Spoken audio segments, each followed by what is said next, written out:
All right, everyone, buckle up.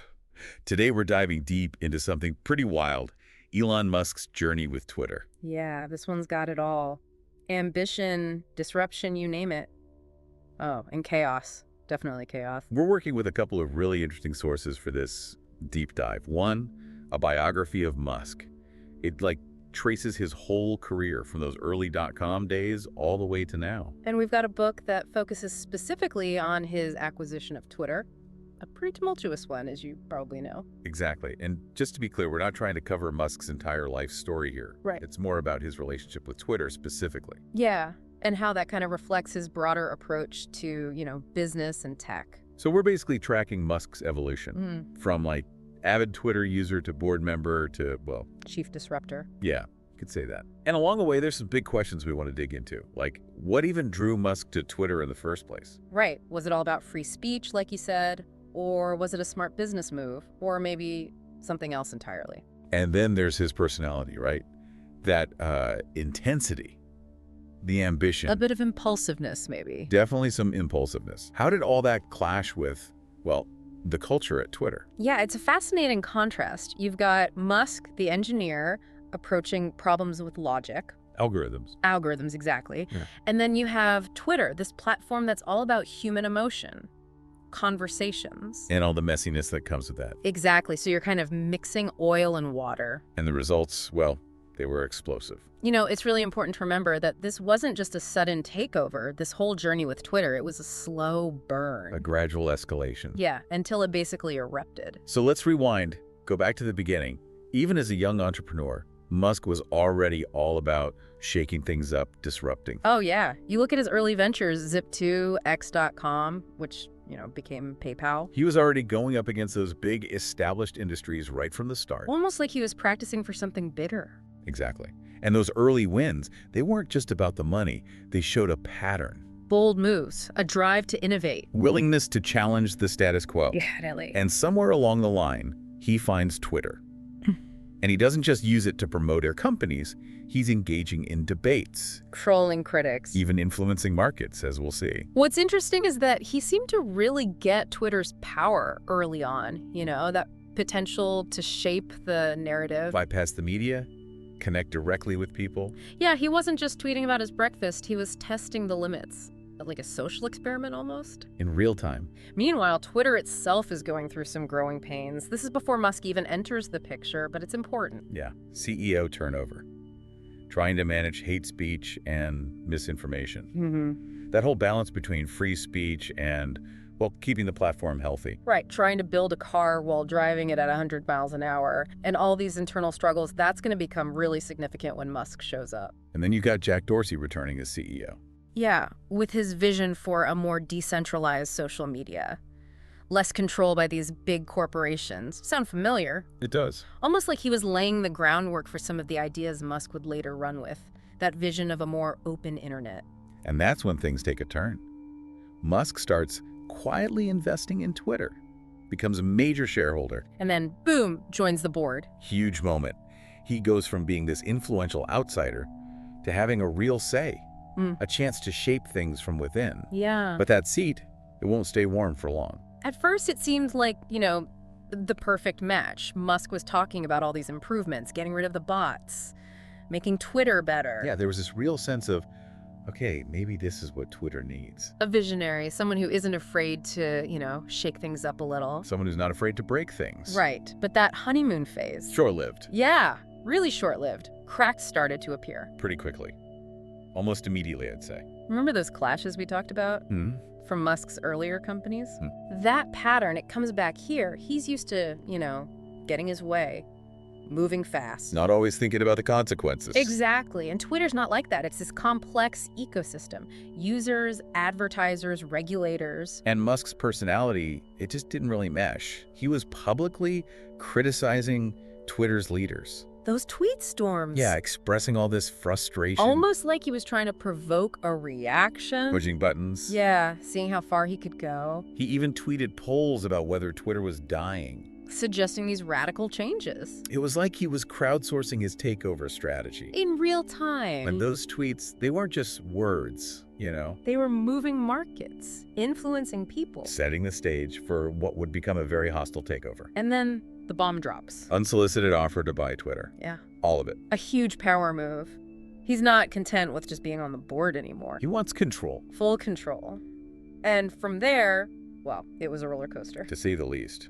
Twitter resists at first. Financing issues. A whistleblower comes out. Musk threatens a lawsuit. And then, finally, they agree. It's like a corporate drama, all playing out in public. Parag Agrawal, Twitter's CEO, trying to navigate all of this. Vijaya Gadde, the head of legal, caught in the middle. And then you have Musk's people, Jared Birchall and others, working behind the scenes. Billions of dollars at stake. The future of a global platform.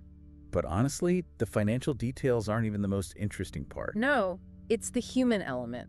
The egos. The ambition, the risk. It's a reminder that even in tech, with all the algorithms and data, it's still about people. And then the deal's done. Musk walks into Twitter HQ. Carrying a sink. Literally carrying a sink. And everything changes. That sink, it was symbolic, a message. He was there to clean house, do things his way. And he didn't waste any time. Top executives gone. Mass layoffs. Twitter employees are left wondering what just happened. Chaos. Pure chaos. Musk starts implementing his Twitter 2.0. Subscriptions. Changes to verification. Payments. And of course, free speech. Absolute free speech. He's talking about turning Twitter into this digital town square. A place where anyone can connect, transact, share ideas. No limits. A very ambitious vision. Some might say utopian, but there's a gap, you know? Yeah, between that vision and what was actually happening. His goals, fighting bots, promoting free speech, they kind of clashed with the reality of running a platform like that. The layoffs, for example. They wiped out whole teams. Teams that were crucial for content moderation, for safety, the very things he said he wanted to improve. And then there's that whole blue check debacle. Oh yeah, Musk decides to let anyone buy a blue check mark. For a few dollars a month. It was impulsive. And it backfired. Big time. Impersonators everywhere. Brands getting spoofed. It was a mess. He had to suspend the program. Not exactly the smooth rollout he had in mind. And all the while, Twitter's employees are just... It's reeling. Morale is tanking. People are quitting. That culture, you know, that was once so vibrant. It's gone. Replaced by fear. Uncertainty. It shows that even with the best intentions, even with the big vision, leadership decisions have real consequences. Human consequences. And just when you think things can't get any wilder. The Twitter files. Remember all those struggles Twitter was having before Musk even got there? Yeah, the content moderation debates, government requests. All that stuff about how to handle sensitive information. Right. Well, the Twitter files kind of blew all that wide open. Musk brought in Matt Taibbi, the journalist, to release all these internal documents. Yeah, basically showing how Twitter was making decisions about what content to allow, what to take down. Including, you know, the suppression of that Hunter Biden laptop story back in 2020. Right before the election. It gets complicated here, you know? Yeah, definitely. On the one hand, the Twitter files kind of give us a peek behind the curtain into this world of content moderation. Which is usually pretty secretive. Exactly. You see these platforms wrestling with these really tough questions. Free speech versus preventing harm. Right. But then Musk frames it as, you know, proof of censorship. Bias against certain viewpoints. And he's talking to a specific audience with that, you know? Yeah, people who already believe that these social media companies are like... the enemy. Exactly. And it's worth noting, Musk's own views on all this, on free speech, censorship, they've kind of been changing. Evolving. Yeah. He seems to want this, like, completely open platform, anything goes. Which obviously has huge implications for how Twitter works. Totally. And you see that in how he handles content moderation. Loosening restrictions. Letting banned accounts back on. Trump, for example. It's like he just threw the doors open. To everyone, including some pretty extreme voices. And that leads to a really big question. Did Musk's takeover make Twitter better or worse? Right. Is this vision of a totally open platform actually good?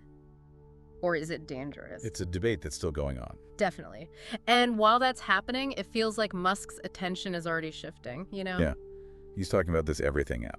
Integrating payments. AI projects. All while running Tesla, SpaceX. It's like Twitter's just one part of this, like, massive, ambitious plan he has. But we can't forget about the challenges Twitter's facing right now. Oh, right.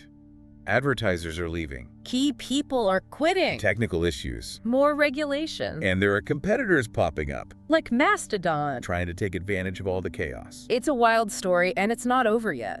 So, what are the big takeaways here after this crazy ride? Well, I think it's clear that Musk's takeover was disruptive. Absolutely. It changed the platform itself, the culture at Twitter. Even how we think about social media's role in society. Whether all that disruption is good or bad, that's still up in the air. And Musk's vision for Twitter, it just keeps changing, you know? It's not just about quick thoughts anymore. It's this grand idea of an everything app. Payments, Yeah. AI, who knows what else. It's kind of what makes it so fascinating, right? The story's still unfolding. So many questions.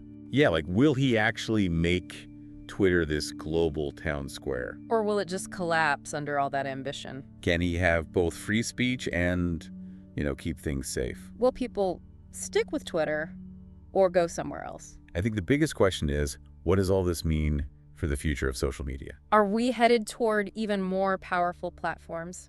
Even more intertwined with our lives? Maybe even more chaotic. Or is this a warning about what happens when disruption goes too far? I think that's worth thinking about. And here's another question for you listening at home. Has this whole Twitter saga made you look differently at the platforms you use? At the information you see every day, the power these companies have. It's a conversation we all need to be having. Definitely. Thanks for joining us on this wild ride. Yeah, thanks for listening. Until next time, keep diving deep and stay curious.